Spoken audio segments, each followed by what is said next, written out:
Friends and welcome back to the White Slate पढ़ाई।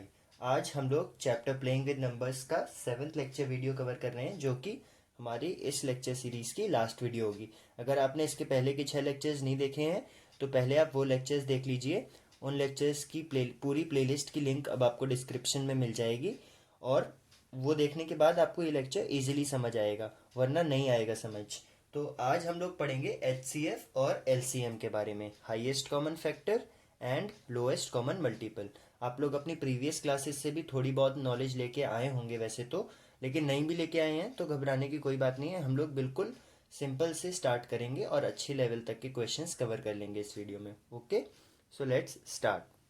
तो देखिए, HCF जैसा कि उसके नाम में ही पता चलता है हमें, हाईएस्ट कॉमन फैक्टर। ये क्या होता है? दो या उससे ज़्यादा, मतलब दो तीन या कितने भी नंबर हों, उनके अगर मैं कॉमन फैक्टर्स लिखूं तो जो उनमें सबसे बड़ा फैक्टर होगा उस फैक्टर को हम लोग HCF बोल देंगे। सिंपल। तो चलो अभी HCF के ऊपर क्वेश्चन करेंगे हम लोग, और फिर देखते हैं कि आपको समझ आता है या नहीं। तो ले लेते हैं सपोज दो number. Find the HCF of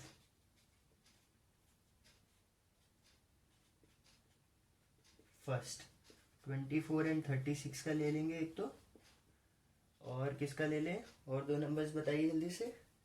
चलो 8 एंड 12 ले लेते हैं। सिंपल छोटे नंबर्स लिए मैंने ताकि आराम से समझ आ जाए। तो एक बात और आपको याद रखनी है कि अब हम लोग जब फैक्टर्स लिखेंगे ना, तो हम लोग प्राइम फैक्टर्स लिखेंगे। प्राइम फैक्टर्स लिख के इजीली कैलकुलेट हो जाता है कि इनका हाईएस्ट कॉमन फैक्टर क्या है, HCF क्या है। तो देखो 24 को हम लोग प्राइम फैक्टराइजेशन करेंगे 24 का, तो क्या आएगा? सबसे पहले 2 इंटू 12, फिर 2 आ जाएगा। 2 इंटू 6 करेंगे तो 12 आ जाएगा। फिर 2 आ सकता है, तो 2 इंटू 3 करेंगे तो 6 आ जाएगा। अगर आपको ये नहीं समझ आ रहा है कि क्या हो रहा है तो आप पिछली वीडियो देखिए। पिछली वीडियो में हमने प्राइम फैक्टराइजेशन करा था, ये करना सीखा था हमने। तो देखो 24 क्या आया। चलो पहले 36 भी लिख लेते हैं। 36, चलो समझ लो यहीं पे, जब भी हमें कोई नंबर गिवन होगा और हमें उसका प्राइम फैक्टराइजेशन करना होगा तो उस नंबर को हम लोग सबसे पहले लिख लेंगे। यहाँ पे हम लोग लिखेंगे सबसे छोटा प्राइम नंबर। क्या होता है? 2।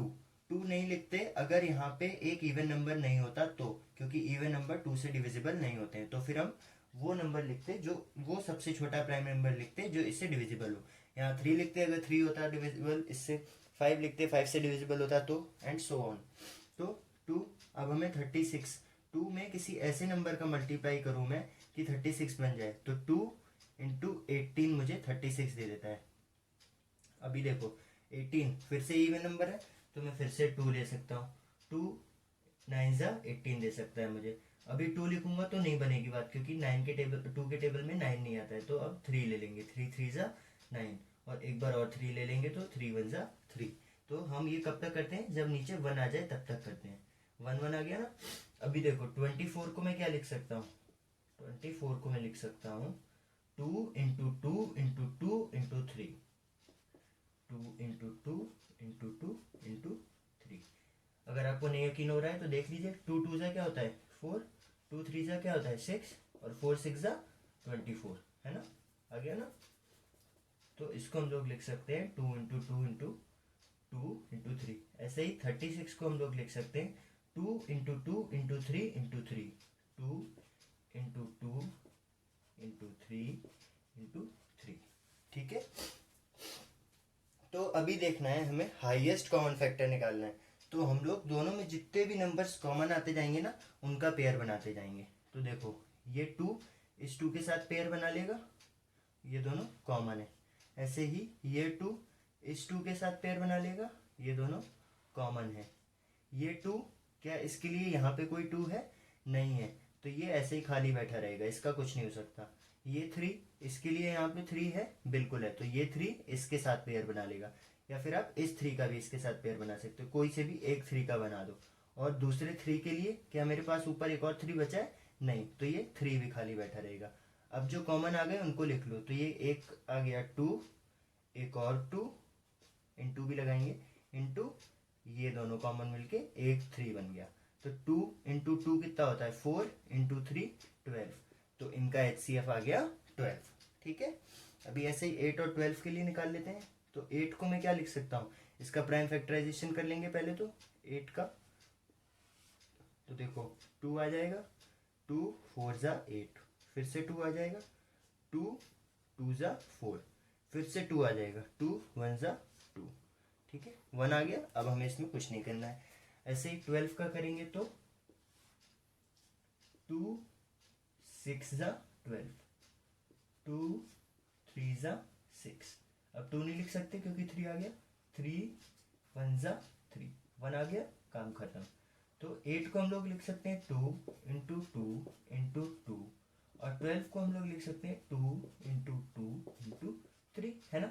अभी फिर से पेयर बनाएंगे। देखो ये 2 इस 2 के साथ पेयर बना लेगा, ये वाला 2 इस 2 के साथ पेयर बना लेगा।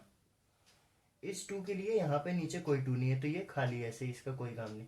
ऐसे ही इस 3 के लिए ऊपर कोई 3 नहीं है तो ये भी गया खाली, इसका भी हमारे पास कोई काम नहीं है। तो अब इन दोनों में से एक 2 लिखेंगे और इन दोनों में से एक 2, तो 2 इंटू 2 4 हमारा HCF आ गया। 8 और 12 का हाईएस्ट कॉमन फैक्टर हो गया 4। तो हाईएस्ट कॉमन फैक्टर के क्वेश्चन हमने कर लिए। और इसमें अगर हार्ड क्वेश्चन आता है तो मैं बताता हूँ आपको कैसा आता है। हार्ड क्वेश्चन HCF और LCM का एक साथ लास्ट में कर लेंगे, अभी लास्ट में कर लेंगे। एक बार LCM देख लेते हैं क्या होता है पहले। ये देखो LCM क्या होता है, लीस्ट कॉमन मल्टीपल, या इसको लोएस्ट कॉमन मल्टीपल भी बोलते हैं। तो LCM ऑफ 2 और मोर numbers is the smallest common multiple of these numbers. अगर कोई भी 2 या उससे ज़्यादा नंबर का हमें LCM निकालना है तो वो क्या हो जाएगा, उन नंबर्स के जो मल्टीपल्स होंगे ना उसमें जो सबसे छोटा मल्टीपल होगा या फिर जो सबसे पहला मल्टीपल होगा, हम ये भी कह सकते हैं, वो उनका LCM हो जाएगा, लीस्ट कॉमन मल्टीपल। तो अभी देखो 24 और 36 के लिए हमें LCM निकालना है। तो LCM कैसे निकालेंगे आप, 24 का इसमें भी आपको प्राइम फैक्टराइजेशन करना है, बड़े सिंपल तरीके से निकालेंगे। तो अभी हमने 24 का प्राइम फैक्टराइजेशन कैसे किया था, 2 12 2 6 2 3 3 1, ऐसे किया था पिछले क्वेश्चन में भी। और ऐसे ही 36 को करेंगे तो क्या आ जाएगा, 2 into 18 is 36, 2 into 9 is 18, 3 into 3 is 9, 3 1 ज़ा 3। तो ये 36 का प्राइम फैक्टराइजेशन था, ये हम कर चुके हैं इसलिए मैंने एक्सप्लेन नहीं किया दोबारा से। तो देखो 24 को मैं लिख सकता हूँ 2 इंटू 2 इंटू 2 इंटू 3, और 36 को मैं लिख सकता हूँ 2 इंटू 2 इंटू 3 इंटू 3। अब मुझे क्या करना है, HCF के लिए मैंने कॉमन पेयर्स बनाए थे। अब मैं देखूंगा कि जो हमारे यहाँ पे प्राइम नंबर्स आए हैं कौन कौन से आए हैं। अगर सब मिला के देखें तो एक तो 2 आया है 5 बार और 3 आया है। तो ये देखो कि 2 सबसे ज़्यादा बार कौन से नंबर में आया है और कितनी बार आया है। तो देखो 36 के लिए 2 कितनी बार आया है, 2 बार, और 24 में कितनी बार आया है, 3 बार। तो जिसमें भी ज़्यादा बार आया होगा ना उस वाले का उतनी बार लिख लेंगे। तो 3 बार आया है 2, तो मैं लिख लूँगा 2 इंटू 2 इंटू 2। ऐसे ही 3 के लिए देखेंगे किस नंबर में आया और किस में ज़्यादा बार आया। तो देखो 24 में 3 एक बार आया, 36 में 3 2 बार आया। तो यहाँ पे मैं लिख लूँगा 2 बार वाला इंटू 3 इंटू 3। और इसको सॉल्व करके क्या आ जाएगा, 2 इंटू 2 इंटू 2 होता है 8, और 3 3 सा होता है 9, 8 9 सा कितना हुआ 72। ठीक है। अगर ऐसे ही कभी कोई नंबर ऐसा आ जाए, जैसे सपोज यहाँ 36 की जगह 4 होता, ठीक है, 24 और 4 का LCM हम निकाल रहे होते, तो ये 3 इंटू 3 चला जाता है यहाँ से, है ना। 4 का प्राइम फैक्टराइजेशन क्या आता, 2 इंटू 2 आता, है ना। तो अब कैसे लिखते, अब आप 3 बार ये 2 तो लिख लेते, 2 इंटू 2 इंटू 2, क्योंकि ये ज़्यादा बार आया। पर 3 तो आप कहोगे इसमें तो आया ही नहीं है, तो कोई बात नहीं, इसमें आया ही नहीं और इसमें सिर्फ एक बार आया है, तो आप बस एक बार वाला लिख लेते, ये 3 और चला जाता है यहाँ से। तो क्या आ जाता, अगर मैं 24 और 4 का निकाल रहा होता least common multiple, 2 into 2 into 2 into 3, ये कितना हो गया, 2 2 ज़ा 4, 2 ज़ा 8, 3 ज़ा 24, तो हमारा 24 आ जाता। पर अभी मैं इसको वही क्वेश्चन रहने दूंगा जो हम कर रहे थे, इसको 36 लिख देते हैं दोबारा, ठीक है। तो ये 24 और 36 का 72 आ जाएगा। ऐसे ही अगर मुझे निकालना है 8 और 12 का, सॉरी, तो 8 और 12 का हम प्राइम फैक्टराइजेशन कर लेंगे। तो 8 का प्राइम फैक्टराइजेशन क्या आया था, 2 इंटू 2 इंटू 2, और 12 का क्या आया था, 2 इंटू 2 इंटू 3, है ना। अभी देखो 2 सबसे ज़्यादा बार कितनी बार आ रहा है और किस नंबर में आ रहा है, कितनी बार आ रहा है मैक्सिमम, इसमें 12 में 2 बार आ रहा है, 8 में 3 बार आ रहा है, तो जिसमें ज़्यादा बार आ रहा है वो लिख लेंगे हम लोग। तो लिखा हमने 2 इंटू 2 इंटू 2। अभी 3 एक ही बार आ रहा है और इसमें तो आ ही नहीं रहा है, तो एक बार का ही एज इट इज़ लिख देंगे। तो ये कितना हुआ, 2 2 ज़ा 4 2 ज़ा 8 3 ज़ा 24। तो 8 और 12 का लीस्ट कॉमन मल्टीपल होगा 24। तो ये थे HCF और LCM के सिंपल क्वेश्चन। HCF और LCM निकालते कैसे हैं। अभी इसी पे वर्ड प्रॉब्लम्स भी आ जाती हैं जो आप बच्चों को हार्ड लगने लगती हैं। तो एक बार हम ये देख लेते हैं कि वर्ड प्रॉब्लम्स कैसे आती हैं और हम उन्हें कैसे सॉल्व करेंगे। ये देखो, तो ये मैंने 2 वर्ड प्रॉब्लम्स लिख लिए हैं HCF और LCM पे बेस्ड। तो पहला क्वेश्चन क्या कहता है, in a morning walk 3 person step off together. 3 लोग घर से बाहर निकले मॉर्निंग वॉक के लिए एक साथ। Their steps measure 80 centimetre 85 centimetre and 90 centimetre respectively. मतलब जो 3 लोग हैं उनमें से एक जो है वो एक बार में 80 सेंटीमीटर का कदम रखता है, दूसरा 85 सेंटीमीटर का और तीसरा 90 सेंटीमीटर का। What is the minimum distance each should walk so that all can cover the same distance in complete steps? तो इतना वो कौन सा डिस्टेंस होगा और मिनिमम डिस्टेंस होगा जो सब लोग चलें। टाइम का वो नहीं है कि टाइम कितना लग रहा है किसको, हो सकता है सबको अलग अलग टाइम लगे, लेकिन डिस्टेंस सेम होना चाहिए तीनों का। तो पहली चीज़, अगर ये सब पढ़ने के बाद भी आपको कुछ भी नहीं समझ आए ना कभी सेंटेंस या स्टेटमेंट पढ़ने के बाद, तो आप उस सेंटेंस में मिनिमम या मैक्सिमम वर्ड ढूंढो या उससे मिलता जुलता वर्ड। जैसे यहाँ पे मिनिमम दिख गया ना, और अब आपको याद होगा मिनिमम क्या होता था, एलसीएम में होता था लोएस्ट कॉमन मल्टीपल, मतलब मिनिमम जो कॉमन मल्टीपल आता था सबसे छोटा वाला। तो आप समझ जाओगे कि इसमें मुझे एलसीएम ही निकालना होगा। ये तो तब की बात है अगर आपको कुछ भी ना समझ आए स्टेटमेंट पढ़ने के बाद, ठीक है। तो अब मुझे समझ आ गया कि मुझे इसमें एलसीएम निकालना है। क्यों, क्योंकि मुझे निकालना है, जैसे सपोज समझने की कोशिश करते हैं, ये एक आदमी है, दूसरा, ये तीसरा, ये एक बार में इतना चलता है, ये इतना चलता है, ये इतना चलता है। हमें निकालना है कि ये सब लोग इतना डिस्टेंस ट्रेवल कर लें। तो ये क्या करेगा, ये इतना इतना करके चलेगा, है ना, इतने इतने स्टेप्स में पहुंचेगा, ये अपने इतने इतने स्टेप्स में पहुंचेगा, और ये वाला जो है बड़े बड़े स्टेप्स ले रहा है तो ये 4 स्टेप्स में पहुंच जाएगा। तो इन सब का डिस्टेंस हमें सेम होना चाहिए था, मतलब ये डिस्टेंस। अब ये 4 कदम में ही पहुंच गया तो इसको कम टाइम लगेगा, ये 5 कदम में पहुंचा है तो इसको इससे थोड़ा ज़्यादा टाइम लगेगा, इसको और ज़्यादा टाइम लगेगा। लेकिन हमें टाइम से तो कोई मतलब है ही नहीं, हमें निकालना है कि मिनिमम डिस्टेंस ये कितना हो जो ये सब ट्रेवल कर रहे हैं और यहाँ पर पहुँच रहे हैं, डिस्टेंस सेम होना चाहिए। तो अभी क्या है, ये एक तरह से जो इसने स्टेप्स लिए हैं ये उसके फैक्टर्स, ये इसके फैक्टर, ये इसके फैक्टर, और हमें सेम डिस्टेंस निकालना है, मिनिमम डिस्टेंस। मिनिमम मतलब अब हम एलसीएम निकाल लेंगे तीनों का। तो देखो एलसीएम निकालने का एक तरीका तो मैंने आपको बता दिया, अब दूसरा तरीका देखते हैं, और ये तरीका उससे और सिंपल है। तो हम 80 85 और 90 को एक साथ लिख लेंगे। पहले हम सबको अलग अलग लिख के प्राइम फैक्टराइजेशन कर रहे थे ना, अभी हमने इसको एक साथ लिख लिया। अब एक साथ के लिए देखो कि ऐसा कौन सा नंबर है जिसमें ज़्यादा से ज़्यादा कट रहे हो। पहले तो सबसे पहले तो 2 ही लिखेंगे, अगर 2 किसी से भी कट रहा है तो 2 देखो इसको काट देगा कितने में, 40, 2 इंटू 40 80 दे देगा। ये 2 85 को नहीं काट पाएगा क्योंकि तो और नंबर है, तो 85 एज इट इज़ लिख लो। 90 को भी काट देगा, 2 इंटू 45 90। अभी देखो क्या अभी इन तीनों में से एक भी नंबर है जो 2 से डिविजिबल हो, बिल्कुल 40। तो फिर से 2 लिख लो और 2 को इससे कर दो कैंसिल। अभी बचे हुए दोनों एज इट इज लिख लो क्योंकि ये 2 इनका कुछ नहीं कर सकता। अभी 2 का कोई है, बिल्कुल 22 को दोबारा देखेगा, तो 2 10 जा 20, और ये दोनों एज इट इज लिख लिया आपने। अभी 2 का कोई है, बिल्कुल अभी भी ये 10 जो है 2 इसको डिवाइड कर देगा, तो 2 5 जा 10, बाकी दोनों आपने एज इट इज लिख लिए। अभी देखो 2 के बाद सबसे छोटा क्या होता है, 3। क्या 3 के टेबल में 5 आता है, नहीं। क्या 3 के टेबल में 85 आता है, मुझे नहीं पता, लेकिन मुझे डिविजिबिलिटी रूल आता है, तो मैं दोनों डिजिट्स का सम करूंगा, अगर वो 3 से डिवाइड हो रही है तो बिल्कुल आता है। तो 8 + 5 कितना हो गया, 13 हो गया। 13 3 के टेबल में आता है, नहीं आता, तो ये 3 को नहीं कैंसिल करेगा। 45 करेगा क्या, 5 + 4 9, बिल्कुल 3 के टेबल में 9 आता है, तो 3 इसको तो कैंसिल कर देगा। तो मैंने यहाँ लिखा 3, 5 एज इट इज क्योंकि इसको कैंसिल नहीं करेगा, 85 भी एज इट इज, और 3 इंटू 15 45 होता है। अब देखो 3 15 को दोबारा कैंसिल करेगा, इन दोनों को नहीं करेगा। 3 5 ज़ा 15, ये 5 एज इट इज़, ये 85 एज इट इज़, और यहाँ पे 3 को 15, 3 5 ज़ा 15। अभी 3 का भी काम हो गया। अब हम किस पे आए?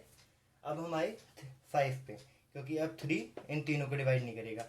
अब 5 का काम आया, तो 5 1 ज़ा 5, और 85 लाने के लिए क्या करेंगे? देखो 5 1 ज़ा 5, तो 8 में 5 गए, कितने बचे? 3, तो ये 35 हो गया। 5 7 ज़ा 35, तो ये 17 आ गया, और यहाँ पे 5 1 ज़ा 5। तो अभी देखो 17 एक प्राइम नंबर होता है, तो जैसे ही प्राइम नंबर आ गया हम डायरेक्टली उसको यहाँ पे लिख देंगे 17, ठीक है। और इसके बाद एक लाइन और आएगी जिसमें 1 1 1 लिखा जाएगा, मैं यहाँ लिख देता हूँ आपके समझने के लिए। यहाँ पे 1 17 और 1, ये वाली लाइन दोबारा लिखी मैंने, और यहाँ पे 1 1 1 आ जाएगा 17 से कैंसिल करने के बाद।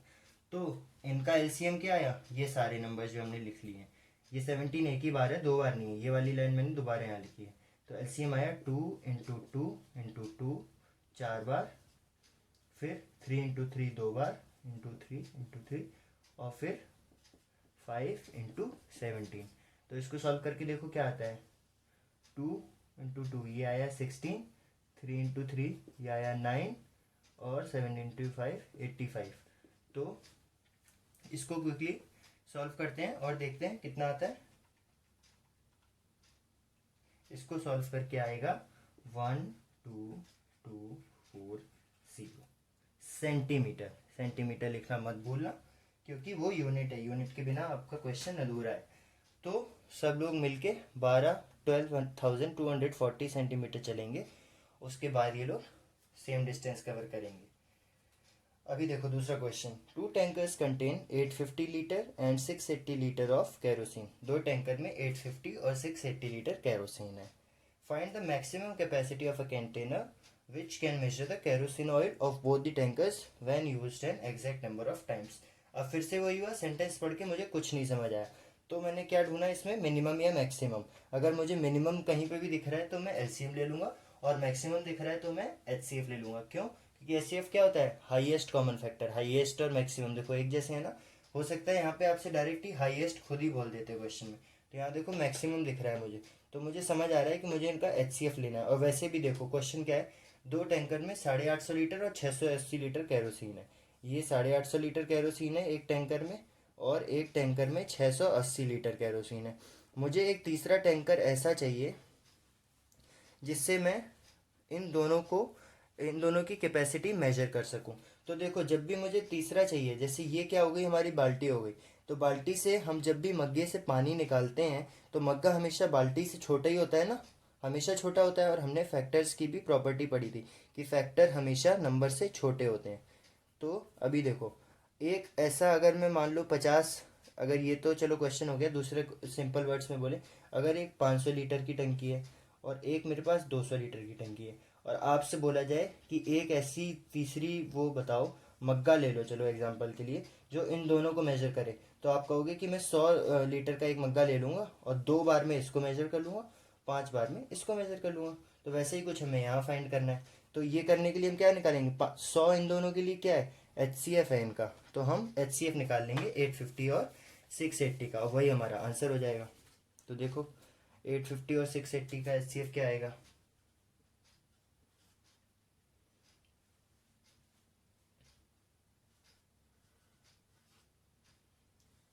अब एचसीएफ का भी एक तरीका है उसकी तरह, जैसे एलसीएम के लिए एक और तरीका है ना, ऐसे ही एचसीएफ के लिए भी ये एक और वे है फाइंड करने का। दोनों को साथ लिख लिया। अभी देखो 2 से कैंसिल हो रहे हैं दोनों, 2 ले लिया। कितनी बार जा रहे हैं? 2 4 ज़ा, 2 2 ज़ा, 2 5 ज़ा, 425। ऐसे ये कितनी बार जा रहा है? 340। अब दोनों में 2 से जा रहा है? नहीं जा रहा है। लेकिन अब पहले की तरह नहीं करेंगे, अब हम तभी करेंगे जब दोनों से कोई सेम नंबर कैंसिल डिवाइड हो रहा हो। तो 3 देखो, 3 इसको करेगा, 4 + 3 7, क्या 7 3 के टेबल में आता है? नहीं, तो 3 भी नहीं आएगा। 5 आ जाएगा, देखो 5 की डिविजिबिलिटी क्या कहती है? लास्ट में 5 या 0 होना चाहिए, इसमें 5 है इसमें 0, तो 5 आ जाएगा। 5 से करो उनको, तो 5 8 ज़ा 40, 85। ऐसे ही इसको करेंगे तो 5 6 ज़ा 30, 4 बच्चे 40 हो गए, 5 8 ज़ा 40, 68 आ गया और 85 आ गया। अब देखो 5 इसको नहीं करेगा, इसको कर देगा हालांकि, लेकिन हमें चाहिए सेम। अब एक बार 5 पे आ गए तो दोबारा पीछे नहीं जाएंगे 2 3 कहीं पे भी, अब आगे ही बढ़ेंगे। 7 देखो, 7 के टेबल में 68 आता है, नहीं आता है। 85 आता है 7 के टेबल में, नहीं आता है, तो 7 भी गया। 7 के बाद क्या होता है, 11 होता है हमारा प्राइम नंबर। 11 के टेबल में ये दोनों नहीं आते। 13 देखो, 13 के टेबल में, 13 में भी ये दोनों नहीं आते। फिर 13 के बाद क्या आता है, 17। 17 के टेबल में देखो दोनों आ गए। 17 5 ज़ा 85, 17 4 ज़ा 68। अब 5 और 4 दो को प्राइम नंबर आ गए, इनको हम कुछ भी करके नहीं कैंसिल कर सकते, तो इसको हम यहीं पे छोड़ देंगे। और हमारे कॉमन फैक्टर्स क्या है, 2 5 और 17। तो 17 इंटू 5 इंटू 2 कितना आया, 17 5 ज़ा 85 इंटू 2 170।